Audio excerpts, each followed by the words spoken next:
Did you guys know the DoorDash grandma who showed up for that fake ass meeting with Donald Trump where she's delivering McDonald's, that suddenly there was this that also was released.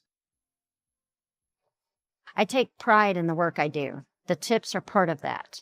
Now I actually get to keep all of it. I've heard a lot of promises from politicians. This is the first one I actually felt helped my pocketbook. I feel a good tip coming, and I'm very grateful for that. Nice to meet you. I have your DoorDash order for you. Look at this. This doesn't look staged. It does. I want to thank you for the no tax on tips. Oh, that's good. It has helped my family out immensely, and I definitely appreciate it. Thank you. DoorDash posted that. DoorDash, the company that is partnered with the White House to try and push the promotional thing of Sharon Simmons, as we all heard about, as she's become famous, to go deliver some McDonald's to Donald Trump. They had an entire promo and about her visit to the White House. You know, that impromptu one that wasn't set up at all, even though they couldn't even cut out the part where Donald Trump said, "This isn't like a setup, is it?" It's not the only one. I was surprised to see not only did DoorDash post it, so did the White House. It was a different one they had.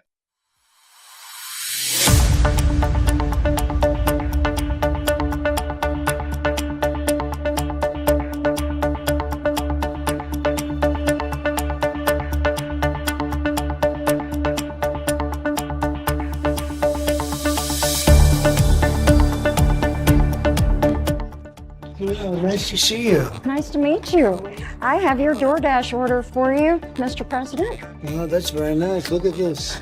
The reason for this is the fact that I heard you picked up an extra $11,000 because the tax bill was so big. The refund was the biggest you've ever had. Is that a correct statement? Yeah, I saved over $11,000.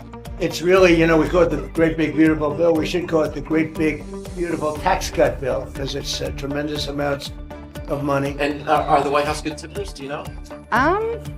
Wait. Potentially. Yes, very. And I especially want to thank you for being here. Well, I want to thank you for the no tax on tips. It has helped my family out immensely, and I definitely appreciate it. Thank you. They've run ads. Both entities are running ads. It caused a bit of an uproar, and the uproar was the laughter over how fake this whole thing was. And what it did was it prompted old Sharon Simmons to go on Fox and Friends to recoup her image, an image that she had no idea she was going to get put on display like this amongst the dumbest people in the country. But Sharon, you're not an actor. This is what you do. People think you're an actress. I do not act. If I acted, I probably wouldn't look as old as what I do. No, you do not. No, you look great. But no, I am not a paid actor. My life is just like everybody else's, but our personal savings and everything on our taxes, that's kind of our business. I mean, I don't go around asking you guys, hey, Right. what'd you get on your taxes, Yeah. you know? And so I don't feel like that's my responsibility to tell everybody, you know, what I got or what I didn't get. Yeah.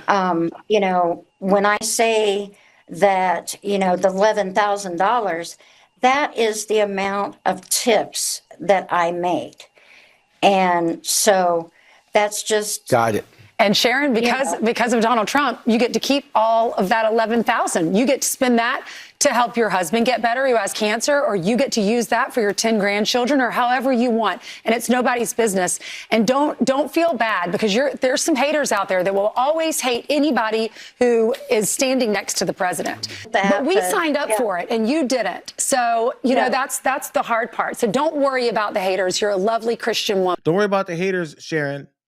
We over at Fox and Friends are here to help recoup your image. By the way, maybe they shouldn't have had her. If the main point that she wanted to make was everybody's all up in my business, talking about how my tax dollars and how much money I'm saving. Isn't that weird?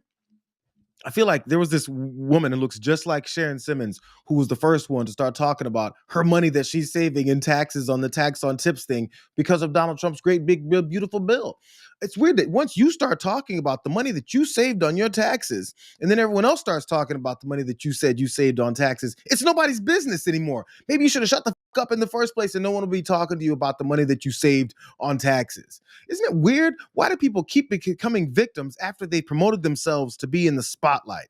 If you don't want anyone to talk about you, don't put your face out there. But I feel like she was bristly because there's these rumors, which are should be based in reality, for all these appearances that she's been making for Republican congressmen, the White House, Donald Trump, and all these folks running these commercials. She must be getting paid for this. That's what she doesn't want people to talk about. That's the money watching and the wallet watching that she doesn't want people to be doing. Because if she's not getting paid for all this promo work that she's doing, damn it, this is a bad deal you're getting involved with, Sharon. I thought you had good business sense. You got to get these fools for everything that you can. But what really was fun to me, after this whole thing blew up and everyone made fun of how fake this whole thing was, Julian Crowley is the PR guy for DoorDash. And he was pissed about how his PR stunt that I guess he was a part of coordinating didn't really land that well. He was going off. No one's claiming it was a real delivery.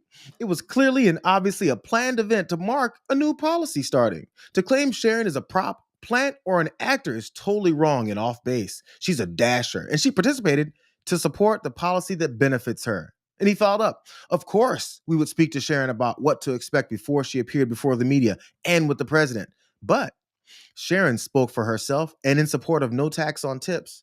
To call someone a prop for saying they support a policy that benefits them and many others, it just isn't fair. Man, these guys whine a lot.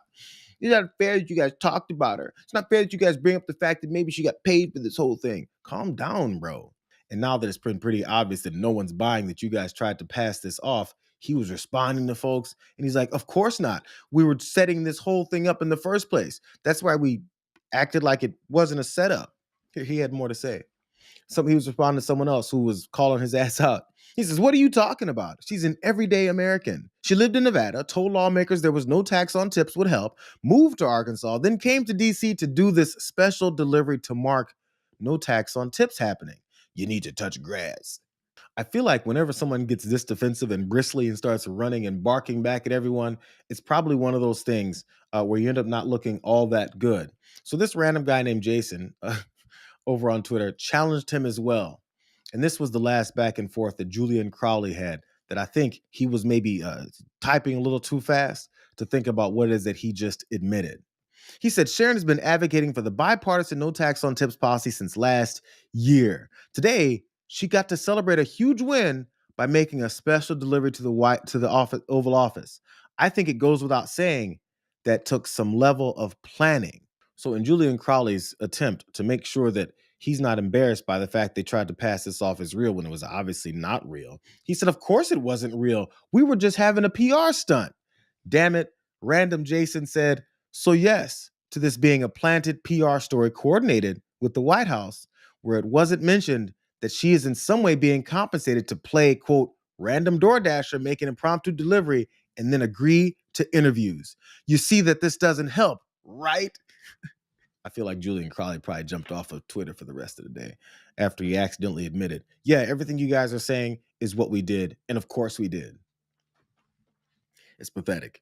You guys know those commercials sometimes when maybe it's like maybe a medical thing or someone getting some kind of treatment or something. And at the bottom, it'll say actual customer paid for their story, something along those lines. That's all it was. I'm sure she's a DoorDasher. And I'm also sure that they asked her to be a part of a promotional push to try and make Donald Trump look better. And they tried to make it seem like it was real since she actually is a DoorDasher. But there's a reason why at the bottom of those commercials, they say they were compensated for their story. The story is real, but they were compensated for it. And the promotion is a promotion. We're trying to sell you something. And they tried selling it. And luckily, they're really bad at it. That what they were trying to sell was that Donald Trump is somehow helping the regular American with his no tax on tips policy, even though their bill actually, at a historic degree, siphons more money from regular and working class people and filters it higher up to the richest. That's what they're trying to avoid us to stop talking about. And instead, all it did was highlight how absolutely stupid and incompetent they are.